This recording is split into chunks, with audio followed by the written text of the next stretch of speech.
তো হ্যালো বন্ধুরা, কেমন আছো সব? আশা করছি সব ভালো আছো। তো আজকে আমার গাড়ি লোড হয়ে গিয়েছিলো এলমেক। আজকে হচ্ছে মঙ্গলবার, কালকে সোমবারে আমি চলে এসেছিলাম বাড়ি থেকে। তো কালকে এসে আমার একটা ট্রিপ হয়েছিল নীলগঞ্জ বারাসাতের। তো আমার শরীর খুবই খারাপ ছিল, তাই আমি ভিডিও করতে পাইনি।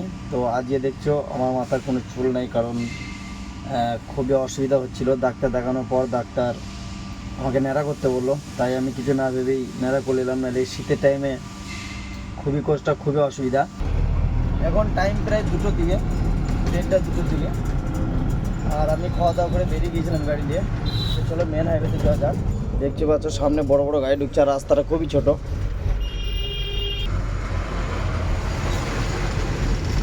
তো এই ব্রিজটা থেকে নিচে দিয়ে পেরোনো যায় না আমাদের গাড়ি, সেই কারণে আমাদেরকে অফ সাইড হয়ে উঠতে হয় সব টাইম। মানে ওই সাইডে গেলে অফ সাইড হয়ে উঠতে হবে, এই সাইডে গেলে অফ সাইড হয়ে উঠতে হবে। চলো যাওয়া যাক। হেলমেট বেশি দূর তো নয়, যাওয়া আসা 20 কিলোমিটার রাস্তা। আজকে পুরো ফাঁকা অঙ্কুরাটি রাস্তাটা। তো এখনো 2টো বাজে নাই, কিন্তু এখন থেকে সব গাড়ি 90 জন্য দাঁড়িয়ে গেছে। দেখতে পাচ্ছ দিনের বেলায় মনে হয় এদেরকে ভরে নাই, বুঝলে তো। এই গাড়িগুলা সব কলকাতা ঢোকার জন্য 90-তে দাঁড়িয়ে গিয়েছে। মানে পুলিশ হয়তো ঢোকায় নাই কোনো কারণে। তো আগে আরও গাড়ি দেখা আছে, চলো দেখাই তোমাদেরকে। অনেক গাড়ি দাঁড়িয়ে আছে, এই সাইড দিকেও দাঁড়িয়ে আছে, হয়তো কোনো প্রবলেম। এই গাড়িটা আবার অফ সাইডে ঢুকে গিয়েছে, কি অবস্থা। তো আজকে রাস্তায় অনেক পুলিশ, জানি না কেন, খুবই পুলিশ, বিশাল পুলিশ। আর কোনো গাড়িগুলোকে মানে 12টার পর 90 যেটা ছাড়ে, কোনো গাড়িগুলোকে কলকাতা ঢোকায় নাই। এইখানেও আছে পুলিশ।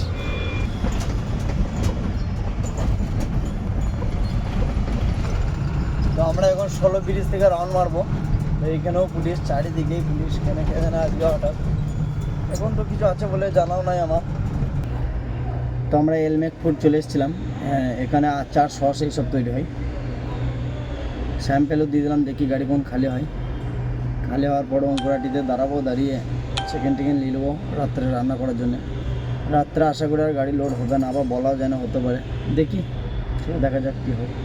আর আমার গাড়ির আজকে স্টিয়ারিংয়ের যে লাট্টুটা ছিল ওটা খুলে দিয়েছি। স্টিয়ারিংটা আজকে বাঁধবো, মানে আগে বাঁধবো স্টিয়ারিংটা, তারপর এই লাট্টুটা লাগাবো।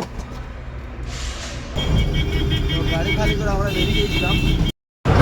তো এখনো রাত হয়নি আর অঙ্কুরাটির জাম চালু। কতটা কি জাম বুঝতে পারছি। তো এখনো রাত হয়নি, আর রাত হয়ে গেলে কি হবে এই রাস্তাটায়, বাপরে বাপ। মানে কলকাতার জাম বিখ্যাত জাম, কলকাতার মধ্যে জাম মনে হয় কোনো জায়গাতেই হয় না। চলো যাওয়া যাক ফ্যাক্টরি। আমি অঙ্কুরাটিতে আর চিকেন নিতে দাঁড়াইনি, ডাইরেক্ট চলাম ফ্যাক্টরি, কারণ হাকিমের সাথে এখানে আমার কথা হলো। তো হাকিম আমাকে বললো কোম্পানি চলে এসো, একসাথে দুজন মিলে বাইরে যাবো। ধরলিয়েছিলাম। তো আমরা আলমপুরের সার্ভিসটা দেখছিলাম, আর ওই সাইডে আসাতে জাম দেখতে পাচ্ছ, মারাত্মক জাম, মারাত্মক। দেখতে পাচ্ছ কতটা অব্দি জাম। তো আজকে হঠাৎ যে ট্রেনে এত জাম বুঝতে পারছি না।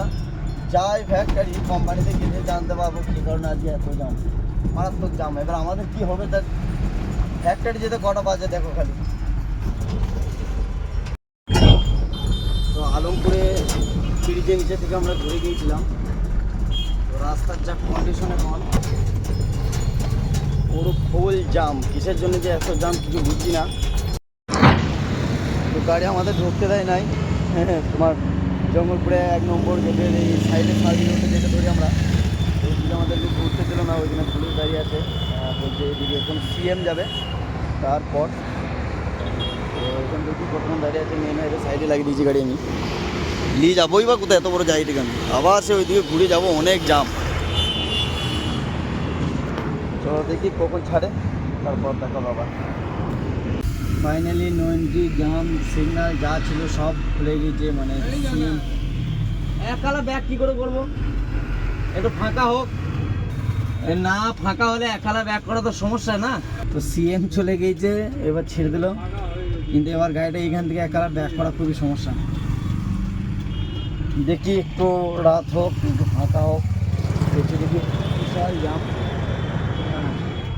পেছন থেকে বিশাল জাম, সামনে দিকে পুরো ফাঁকা। কিন্তু অঙ্কুরাটি ওই দিকটাতে তোমার বিশাল জাম থাকবে। এবার এই দিক থেকে যে আবার ঘুরে আসবো, কমসে কম 7-8 কিলোমিটার বোটে ঘুরে আসতে হবে, সে মাথা খারাপ হয়ে যাবে ওর থেকে থাকি এইখানে দাঁড়িয়ে একালা একালা ঠিক গুড় গুড় গুড় করে ব্যাকে দেবো। তো আমরা কোম্পানি চলে এসেছিলাম, খুব মানে গাড়িটা তখন ব্যাক হয়ে গিয়েছিল আমাদের, কোম্পানি চলে এসেছিলাম ঢাকনাটাই তো। আর এইদিকে এসেই বাইরে থেকে হাকিমার আমি গিয়ে চিকেন নিয়ে চলে এসেছি, দেখতেই পাচ্ছ। আর এইদিকে ভাত চেড়ে গেল, এবার পেঁয়াজ পেঁয়াজ সব বানানো কাটাকাটি করবো।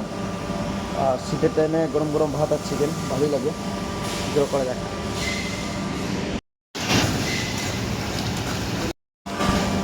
তো আমাদের চিকেন রান্না কমপ্লিট, চিকেন হয়ে গিয়েছিলো কমপ্লিট। আর চলো খাওয়া দাওয়া করবো, খাওয়া দাওয়া করে শুয়ে পড়বো। আজকে আর কোনো লোডিং হয় নাই। আর এদিকে রবিদার রিজেকশন মাল লোড হয়েছে, আর হাকিমের গাড়ি আর আমার গাড়ি কোনো লোডিং নেই আমাদের। তো আমরা খাবার খেতে বসে পড়লাম। এই তো হাকিম চিকেন দিয়েছে, হ্যাঁ দেখে তো মনে হচ্ছে খুব সুন্দর হয়েছে। চলো খাওয়া যাক, দেখা হবে নেক্সট ভিডিওতে।